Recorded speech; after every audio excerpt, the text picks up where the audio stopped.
An Israeli soldier who launched a $6 million defamation action, 6 million, it's always that figure, isn't it, against a Palestinian Christian has seen her legal efforts backfire spectacularly. Although her lawyer urged the US judge to apply Israeli defamation law, which punishes criticism of the Zionist state by up to 1 year in prison, Rebecca Rumshishkaya lost her case. Was this in Israel? No, it was in California. And the Californian judge, Craig Griffin, rejected and dismissed the lawsuit as well as the attempt to apply Israeli laws in his Orange County Superior Court. And they all talk about we can't have Muslim Sharia law. The reality is we're stuck with Israeli laws. And in his ruling, the judge also granted Palestinian Sohail Nafal's anti-SLAPP motion, SLAPP, and said that Rumshishkaya must pay the defendant's legal costs. Now, the anti-SLAPP laws are designed to deter people from using the US courts and potential threats of a lawsuit to intimidate people who are exercising their First Amendment rights to free speech. And a strategic lawsuit against public participation, which is the acronym of SLAPP, is one intended to deter freedom of speech and which the plaintiff usually doesn't really expect to win. Now, the outcome of this particular lawsuit is a major blow to Israel's ongoing efforts around the world to silence the boycott, divestment and sanctions movement, especially on social networks. And it was also a major victory for Nafal and her supporters. But she insisted, however, that this was a victory for all pro-Palestinian activists, both on social media and on the ground. She said that we have a lot of work ahead of us, but we are tireless and we will not give up until we see justice served. Finally, a judge applying common sense. And these Israeli-based people seem to think they have a right over everybody else, and yet again, too few challenge it. Finally, the Loop News people ran an all too predictable story this week, delivered to them by the oxymoron named groups called intelligence agencies. To them, it's still 2016, 2017 again, of running the same story over and over again, except the clever or stupid people there added an extra word in this time, and that word is Iran. And here is their fake news report. Russia and Iran both carried out operations to try to interfere in the 2020 presidential election between Masked Man and Donald Trump, according to a US intelligence report. That report was brought to you by the Israeli World Hegemony Group. But intelligence experts, it's a double misnomer, also found that China, which was previously thought to be expanding its US influence efforts, ultimately did not deploy operations to affect the outcome of the election. That report was brought to you by the Rothschilds Group. The reports also said there are no indications that foreign actors attempted to alter US ballots or vote tabulation. That report was brought to you by the Israelis, the Soros Foundation, and the Rothschilds Group. Right, we're going to go into some interesting news now, a couple of pieces. In 1972, A worker at a nuclear fuel processing plant noticed something suspicious in a routine analysis of uranium obtained from a normal mineral source from Africa. And as with the case with all natural uranium, the material under study contained 3 isotopes, 3 forms with different atomic masses. Uranium-238 was the most abundant variety, uranium-234 the rarest, and uranium-235 the isotope that is coveted because it can sustain a nuclear chain reaction. Now, for weeks, the specialists at the French Atomic Energy Commission remained perplexed, because elsewhere in the Earth's crust, on the Moon, and even in meteorites, we can find uranium-235 atoms that make up only 0.72% of the total. But in the samples that were analysed which came from Oklo deposits in Gabon, which is a former French colony in West Africa, the uranium-235 constituted only 0.717 instead of 0.72. And that small difference was enough to alert French scientists that there was something very strange going on with the minerals. And these small details led to further investigations which showed that at least part of the mine was well below the normal amount of uranium-235, and some 200 kilograms appeared to have been extracted in the distant past. 200 kilograms appeared to have been extracted in the distant past. And in the report, it says, in today's terms, that amount is enough to make 6 nuclear bombs. Funny how they always reference it in terms of weaponry, is it not? But soon researchers and scientists from all over the world gathered in Gabon to explore what was going on with the uranium from Oklo. And what was found in Oklo surprised everyone gathered there, that the site where the uranium originated from is actually an advanced subterranean nuclear reactor that goes well beyond the capabilities of our present scientific knowledge. Oops. And researchers believe that this ancient nuclear reactor is around 1.8 billion years old and operated for at least 500,000 years in the distant past. Oops, there goes the biblical-based BS of the Vatican that life started here 6,000 years ago, yet curiously have references to Noah and the flood of 12 to 13,000 years ago in their books. And neither do they try to explain how, with only a boatload of people and some animals, Noah's Ark, they built Göbekli Tepe within 1,000 years of the flood. Or how the primitive life here that started 6,000 years ago, they built the pyramids within 500 years. What a load of conspiracy theories the biblical books and the scriptures delivers. Now, scientists performed several other investigations at the uranium mine, and the results were made public at a conference of the International Atomic Energy Agency. And according to news agencies from Africa, researchers had found traces of fission products and fuel wastes at various locations within the mine's area.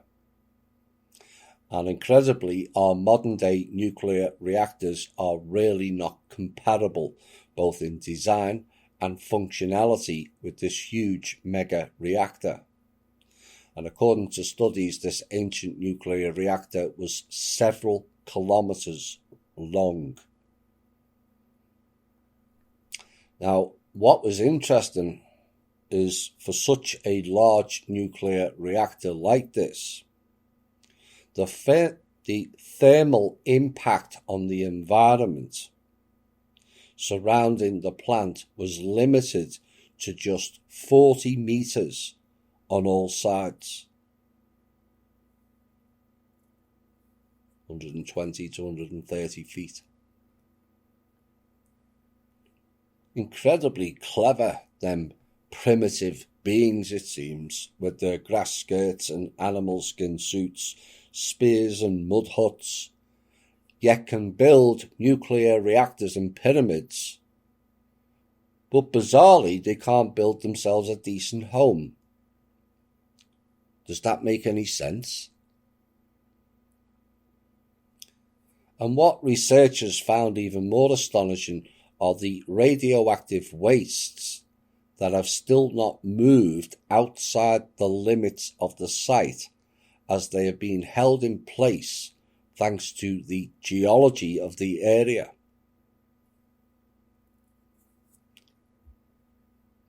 And he said, what is surprising is that a nuclear reaction had occurred in a way that the plutonium, the byproduct, was created and the nuclear reaction itself had been moderated, which is considered as a holy grail for atomic science. And some of the researchers that participated in the testing of the nuclear reactor concluded that the minerals had been enriched in the distant past around 1.8 billion years ago to spontaneously produce a chain reaction. They also concluded that water had been used to moderate the reaction in the same way that the modern nuclear reactors cool down, using graphite cadmium shafts, preventing the reactor from going into a critical state and exploding. However, Glenn T. Seaborg, the former head of the United States Atomic Energy Commission and Nobel Prize winner for his work in the synthesis of heavy elements, pointed out that for uranium to burn in a reaction, conditions must be exactly right. No shit, Sherlock. And he said, for example, the water involved in the nuclear reaction must be extremely pure. Even a few parts per million of contaminant will poison the reaction, bringing it to a halt. And he said the problem is that no water that pure exists naturally anywhere in the world. Well, clearly it did back then, Mr. Seaborg. And the question is why it's taken nearly 50 years for this to become more publicly available knowledge. And the answer is all down to the church and their books and timelines fitting the narrative that they spit out. And also the cover-up of man, along with the cover-up that not all advanced species on this planet in the past were human. And like I've said several times in our shows, technology is not the future, it is the distant past, and is introduced here at regular intervals to be largely used as a weapon against the people. Scientists want to build an ark on the moon, filled with 6.7 million sperm samples. I wonder if the Jizz woman and Texas Senator Jessica Farah, who wanted to fine men $100 for jacking off, will approve of that. Now, the Lunar Ark could be a global insurance policy for mankind against natural disasters and other catastrophes, they say. And the idea is similar to the Svalbard doomsday seed vault in Norway that stores over 1 million seed samples from around the world. And scientists have suggested that humans could buy into a modern global insurance policy by building an ark filled with 6.7 million sperm samples on the moon. But what if the moon is a hollowed out space rock and filled with other non-human beings? I know, common sense question again. Now, the ark would involve shooting the sperm and oversamples of 6.7 million species up to the moon via multiple payloads. So they're going to ejaculate the samples then. That's what they're telling you. And the samples would then be stored in a vault beneath the surface of the moon in a lunar pit, where they could be kept secure. Secure by whom, may I ask? Who is building the lunar pit? Who is paying for it? The American peoples again?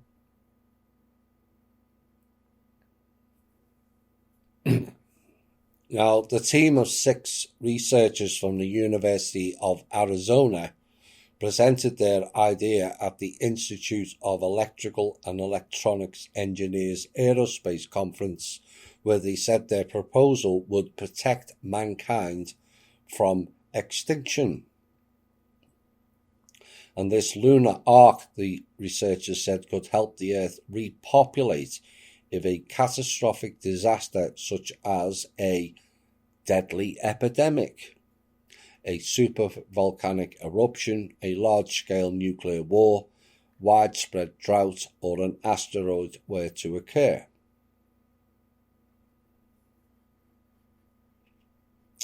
So they want to send sperm samples to the moon.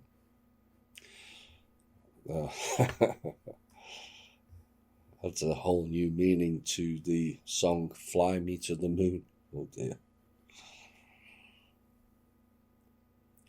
Or we could use some common sense, which I know is rare.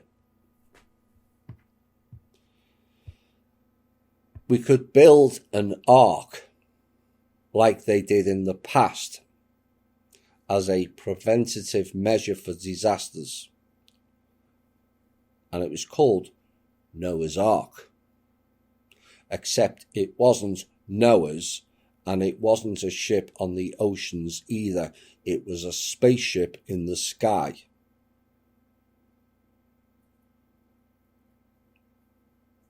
And these types of decisions need to be made by the people, not scientists, governments, or agencies, all of which have been found out within the last 12 months of being corrupt or just plain stupid. Which is why I keep saying we need to build a people's movement to be at some point involved in this type of decision making, and that's what the People's Club is all about. These are decisions we should be making, not pre-selected politicians working for the elites. Well, here is a pondering question for you all before we go into the music break. How many of you listening to this piece considered this possibility? What if the elites wanted to deliberately cause a catastrophic event that wipes out most of humanity, like they've done in the past? Then when the dust settles, they create another version of humans with these samples, with the goal of repopulating Earth with slaves only.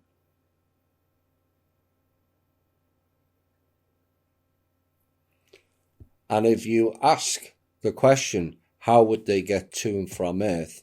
Think the SSP. The SSP explain a lot of the aerial phenomena in our skies. They have the crafts and technology and do not wish to share it with us. which explains why we the people need to be involved in the process and discussions of this nature.